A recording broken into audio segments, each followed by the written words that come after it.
First episode begins in a movie theater in Derry on January 4th, 1962.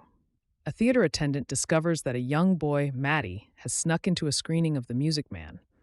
Mattie hides in the theater lobby as the attendant chats with Hank about the situation. We learn that Mattie comes from a tough home life. Hank asks his daughter, Ronnie, if she's seen him.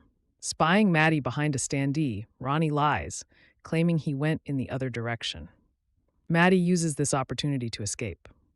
Then, we see Mattie walking the road leading outside the town limits. A car pulls over, a family of 4 within. The woman asks if Mattie needs a ride.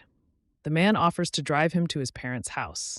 Mattie gets in the back seat, claiming he wants to go anywhere but Derry. The woman tells Mattie he's in luck. They're heading to Portland. Mattie sits beside the couple's daughter and son. The daughter opens a plastic container marked liver. She puts her fingers in its contents before sniffing them. She tries to shove her liver-covered fingers under Mattie's nose. Meanwhile, the woman puts her son's spelling skills to the test. Mattie sees the vehicle returning to Derry. The man drives around town as a terrified and desperate Mattie tries to determine how to get out of the car. It's locked, though, and the man refuses to pull over and let him out. The son spells out increasingly odd and macabre words, adding to the mounting tension. Mattie grabs the steering wheel and tries to wrest control of it from the man, but to no avail. Then, we see the woman is pregnant. She goes into labor in the passenger seat. A horrifying creature claws its way out of her, complete with a head growing from its chest, taloned limbs, and bat-like wings. As the woman tries to catch it, it flies into the rear windshield. Poor Mattie puts in his pacifier and clamps his hands over his ears, turning away from the scene. Suddenly, as the car crosses a bridge, we see Mattie's pacifier fly out of the window and into the river below. It floats beneath the bridge and past the title card for the series. 4 months later, Phil looks through binoculars as a plane lands at the Derry Air Force Base. There, Major Leroy Hanlon and Captain Polly Russo disembark said plane. They learn they're only 7 hours from the Soviet base, making Derry the first line of defense. Additionally, we learn about the enigmatic special projects, which seems like it might factor into the narrative down the line. At the local high school, Lily braves stares and scrutiny as she walks down a bustling corridor. She opens her locker to find several jars of pickles. One falls onto the floor. Her best friend Marge is angry on her behalf. At the same time, Phil and Teddy chat about aliens. Well, Phil's really into them. He believes the military base is hiding something. Why study for tests when World War III is imminent? Next, Hanlon faces racism from one of his subordinates. General Shaw puts the officer in his place. After this, Shaw apologizes for the less than warm welcome. He invites Hanlon to meet at his office the following day for a chat. Later, Teddy does homework while Phil decides to be a peeping Tom. Teddy changes the subject from women's anatomy to Mattie. It's been 4 months. He disappeared without a trace. The police never found his body, so that means he's a runaway. Phil doesn't want to open that can of worms. Teddy blames him and Phil for forgetting Mattie's birthday. Mattie's mom paid them in candy to attend his birthday party. Phil insists that discussing Mattie's death won't bring him back to life. Next, Lily stands in her bathroom. She looks at a charm on her bracelet, recalling a time when Mattie invited her to the viewing deck of the tower where we first saw Phil. It's been abandoned for years, but Phil, Teddy, and Mattie have turned it into a secret hangout. Mattie gives Lily a turtle charm and urges her not to tell the others that he invited her here. There's a vetting process for access to this space.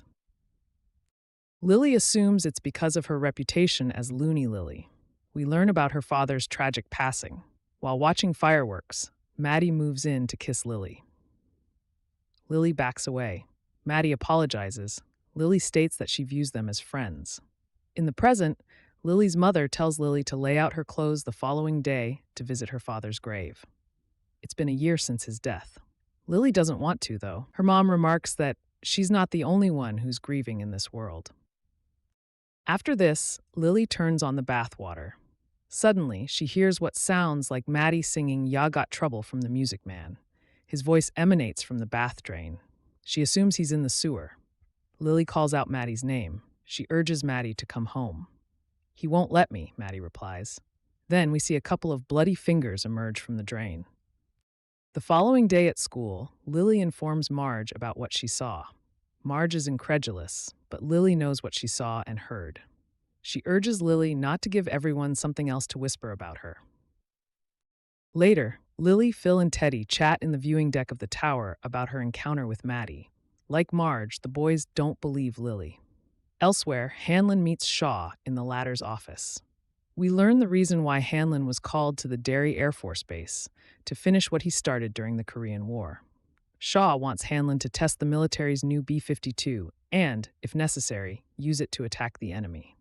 That evening, Teddy sits down to dinner with his family. Teddy is preparing for his bar mitzvah. His father asks how the Haftarah studying is going. Teddy pivots, asking his dad if someone could kidnap a child and keep them underground. His mother, father, and older brother are shocked by this query. Teddy's dad scolds Teddy for asking such a question, reminding him that his grandparents escaped Buchenwald and about the atrocities of the Holocaust. After this, Teddy reads his comic book in his bedroom. Suddenly, the lamp next to him flickers until it goes out. Then the light returns after a few seconds of darkness, revealing that Teddy's lampshade is made out of the faces of his Jewish brethren. The lamp falls off Teddy's nightstand after he kicks a pillow at it. He scrambles off the bed and finds sanctuary under his desk. Unfortunately, the lamp rolls toward him, the faces on the lampshade talking to him. Teddy covers his face and screams. The light switches off, the lamp back near the nightstand. His brother pokes his head in, muttering that he can't believe they're related after seeing Teddy under his desk. Then, Teddy recounts what he saw in his room to Phil and Lily. Well, between bouts of vomiting into a bucket, Phil insists his friend is telling the truth. Our trio decides to investigate Mattie's disappearance. They start by researching newspaper articles at the library. Phil's little sister, Susie, tags along. One article mentions an unidentified 12-year-old girl and her father who last saw Mattie before he vanished. The authorities ruled it a homicide. This leads our intrepid investigators to Ronnie's home. Ronnie orders them to leave, revealing that the cops tried to pin Mattie's murder on her dad.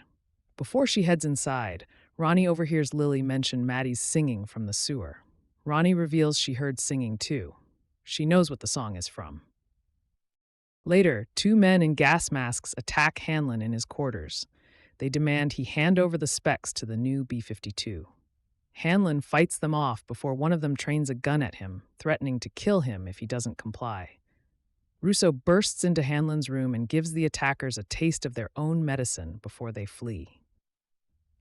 Next, Ronnie breaks into the movie theater with Lily, Phil, Teddy, and Susie in tow.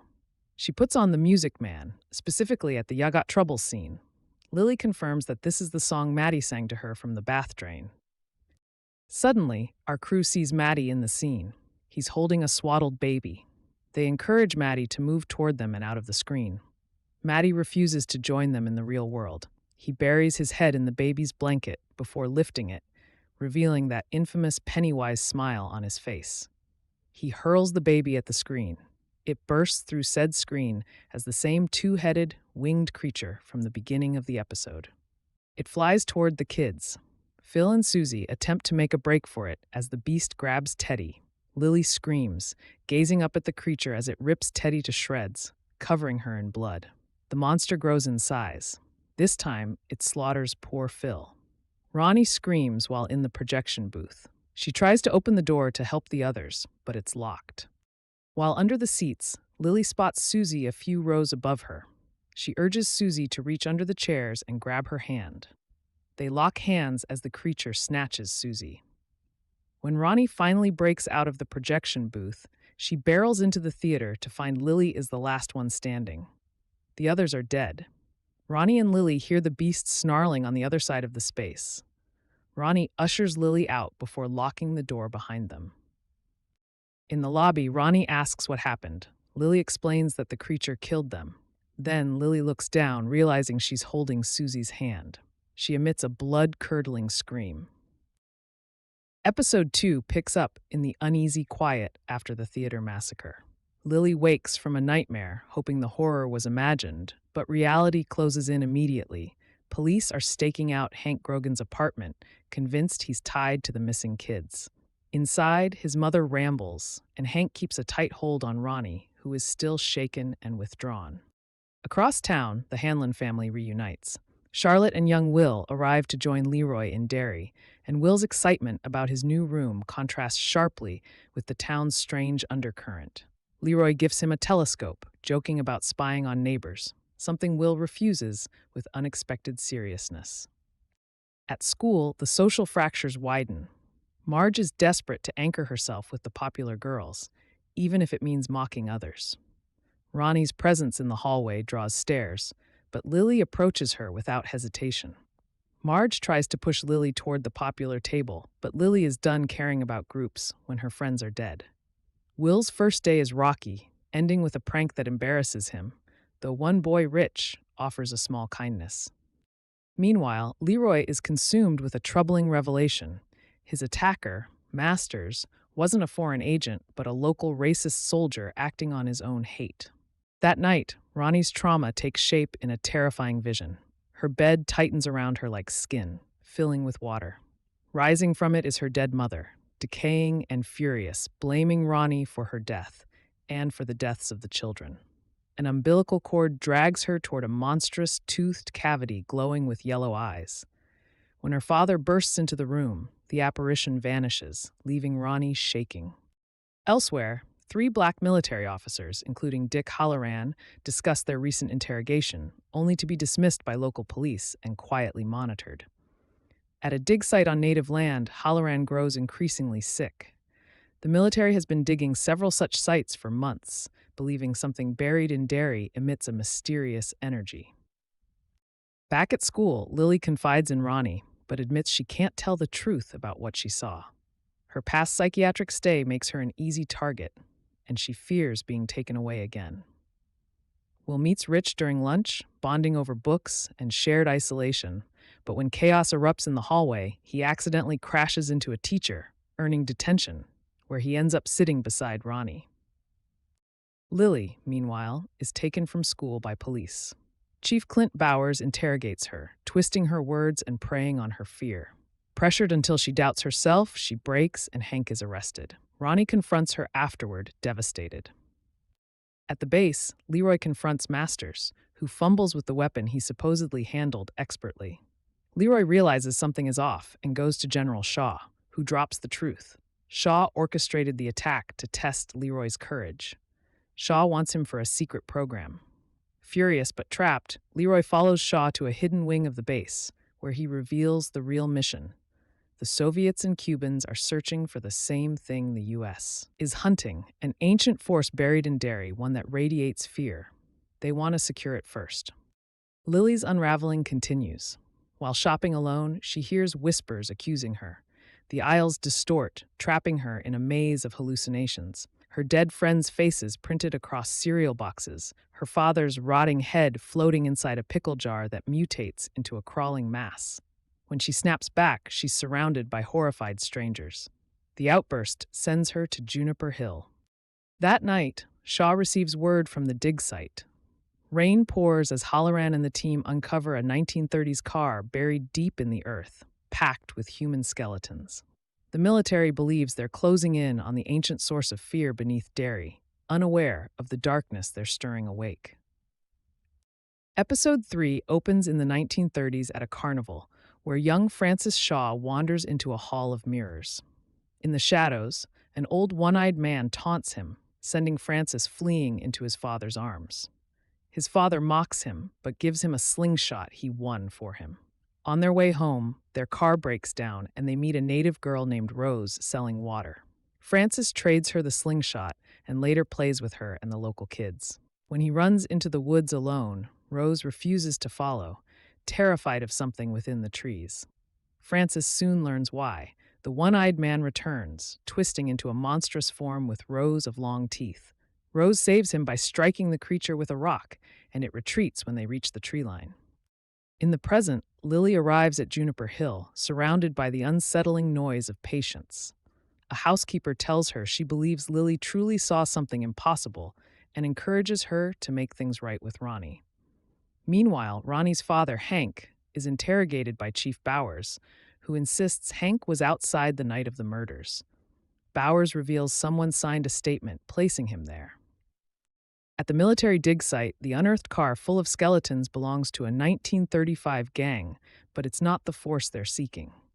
Dick Halloran, struggling with his psychic visions, insists he must be physically above the source. Shaw sends him up in a helicopter with Hanlon and Russo, treating Halloran like a compass. In his hands is an old cigar box holding the same slingshot Francis once traded away.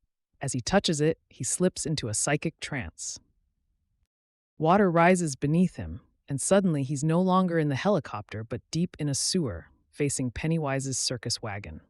The curtain drops, revealing glowing eyes and a mound of floating corpses, including his grandmother. As the entity asks, "Who are you?" Halloran tries to escape, unaware he is actually opening the helicopter's rear hatch. Hanlon tackles him before he falls out. Back on the ground, Halloran warns Shaw that the thing below Derry saw him, and continuing the dig will bring disaster. Lily returns to school and confronts Ronnie, promising to tell the police the truth. But without proof, no one will listen. She brings out a camera, and the girls turn to Will Hanlon for help developing film in the school darkroom. Rich joins them, certain Will will help, insisting he's drawn to Ronnie, even if Will denies it. The group begins forming a fragile alliance, and Rich suggests a way to draw the evil out. That night, the town's native council meets. Rose, now elderly, advises her nephew not to interfere with the military yet. Later, Shaw visits her shop. Neither has seen the other in 50 years, and Shaw confesses he had forgotten about her until returning to Derry, something Rose says happens often here. Shaw lies about the purpose of the dig, claiming they're clearing land for water pipes. She reluctantly agrees to speak with the council about which areas to avoid. Halloran later visits the Hanlon home for dinner. When Leroy notices Halloran asked about Will without ever being told he had a son, Halloran admits he sees things without seeing them. Leroy confesses he felt something indescribable the night he was attacked, something he now realizes Halloran sensed as well. Meanwhile, Will, Lily, Ronnie, and Rich gather at night in a cemetery. Surrounded by candlelight, Rich recites a prayer meant to attract spirits. Nothing happens at first, and frustration builds. Ronnie is still wounded that Will doubted her, and she leaves with Lily. As Will and Rich try to catch up, the cemetery shifts around them, the exit sliding farther away each time they pedal toward it. Their three dead friends appear, floating above the grass, faces rotted and reaching for them. The boys flee as the ground caves beneath their wheels. Lily manages to snap photos of the pursuit before Will becomes separated and pulled toward the mausoleum. Inside, a pale hand reaches toward him. He screams and presses his camera's shutter just as something looms in the dark.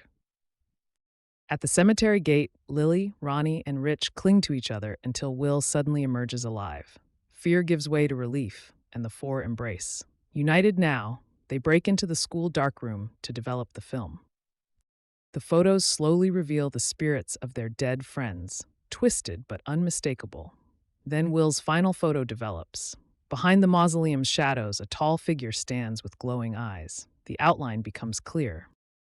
Episode 4 pushes as the kids deliver their developed photographs to Chief Bowers. The police dismiss the evidence. The ghostly figures the children saw aren't visible, and the clown in one photo is dismissed as a statue. With no help coming, the group accepts that adults won't believe them. Will returns home increasingly distressed. When Charlotte notices his fear, she forbids him from going anywhere except school until she understands what's happening. Leroy, unaware of Will's claims, takes his son fishing in hopes of distracting him. While Leroy returns to the car for more gear, the entity emerges from the river in the form of a burned and grotesque version of Leroy, dragging Will underwater. Leroy reaches him in time, pulling him out as Will bleeds from fresh scratches on his arm. A single red balloon drifts across the river, confirming for both that something is there. At school, Marge apologizes to Lily for her previous bullying, but the other girls pressure Marge into continuing their plan to humiliate Lily. Feeling guilty, Marge goes to warn her, but before she can, something begins to happen. Her eyes bulge grotesquely, and she flees in terror. Lily rushes after her, dropping her mother's anxiety pill in the panic. Marge stumbles into the shop classroom where the possession intensifies. In agony, she stabs at her eyes and ultimately turns a table saw on herself. When the other students arrive, all they see is Lily at Marge's side, appearing to be the cause rather than the desperate witness. General Shaw then brings Leroy to observe as Halloran enters a guided psychic vision inside Taniel's memories. Through the boy's recollection, Halloran witnesses the tribal origins of Derry's monster. The elders once warned settlers to avoid the woods, which housed an ancient evil that fell to earth millions of years ago as a fallen star. A sacred dagger, forged from that star's remains, was used to battle the creature. When the monster fed on settlers and grew stronger, a young girl led an effort to break additional shards from the fallen star. She buried 13 of them in a circle. A cage, not a weapon, hoping to contain the entity rather than kill it. Before the vision ends, Tennille gives Halloran a final clue. To find the shards, he must follow the tunnels beneath the old well. Episode 5 opens with Tennille being rushed to the infirmary after Halloran's psychic journey into his memories. Leroy demands answers, and General Shaw finally reveals the truth. Tennille is part of a centuries-old order sworn to keep the hidden pillars protected. The military has learned the Neibolt house contains a tunnel that leads directly toward them. Shaw sees this as a chance to end the Cold War without risking American lives. But Leroy is furious that his family was placed in harm's way. At the hospital, Lily visits Marge, who has survived her horrific ordeal. Marge protects Lily by lying about what happened, insisting her injury came from broken glasses. The two reconcile, but Lily's fear deepens. Later, at the standpipe, she is confronted by a shocking sight. Mattie, thought long dead, appears weak and terrified inside a tent. He claims Pennywise kept him alive to feed on his fear, and that Phil is also alive, but unable to speak or move. Mattie insists the entity sleeps during the day, giving him a brief chance to escape. Across town, Hank is taken out publicly toward the Shawshank bus, only for chaos to break out when someone attempts to attack him. Charlotte witnesses it all, including a disturbing moment when a smiling officer locks eyes with her. When Leroy arrives, he urges Charlotte to listen carefully. Something is happening, and it involves their son. Shaw meets Rose, revealing that his erased memories of Derry resurfaced years ago after a government-issued drug triggered them. He believes the entity can be controlled, but Rose warns him that attempting to use it will destroy them. She gives Tanielle a ceremonial dagger for protection. Meanwhile, Leroy moves his family onto the military base. Charlotte later learns the Shawshank bus has crashed and Hank has escaped. Ingrid secretly meets him, revealing herself as the woman he was with on the night of the theater attack, and brings him to Charlotte for safety. Lily gathers Marge and their friends at the standpipe, determined to save Phil themselves. Mattie refuses to return to the sewers, but Lily forces him to lead the way. She hands out more of her mother's pills to keep the panic under control. At the same time, the military launches its assault on the Neibolt house. Armed soldiers, Halloran, Tanielle, and Leroy descend into the tunnels, immediately separated by illusions that exploit their deepest fears. Halloran is thrown into a vision of his childhood, confronted by his grandparents and a spectral box that pulses with a yellow glow. Elsewhere, soldiers are picked off by grotesque manifestations, including the skeletal form of Uncle Sam. Tanielle loses the glowing dagger in the water, while Leroy encounters a false version of Charlotte, which he destroys with a gunshot as the apparition smiles and disappears. In the sewers near the standpipe, the children grow disoriented from the pills. Voices echo around them, and bodies float through the dark water. Then Mattie's corpse rises, exposing the boy beside them as Pennywise in disguise. The clown reveals himself fully at last and charges the children. Lily stumbles and is left behind as the others flee. Leroy and Polly hear the children's screams. When Leroy finds Will, Hanlon mistakes the boy for another illusion and fires his gun. Polly steps in front of Will, taking the bullet meant for him. With his dying breath, he tells Leroy to make it count. Lily reaches a dead end. Pennywise traps her, shifting from the clown to her mutilated father and back again. As he charges, something stops him mid-attack. The fallen dagger lies beside Lily, glowing with a force the entity cannot cross. Pennywise withdraws, and Lily takes the weapon. Back at the base, Leroy gives his report. Shaw vows that Derry's indigenous residents will answer for what happened in the tunnels, but Leroy cares only about keeping his family safe. Halloran, missing from the debriefing, finally emerges from the woods, exhausted but alive. A figure appears ahead of him. When it turns, it is Polly, eyes pure white, and Halloran's fear box lies open at his feet, its contents ready to break free.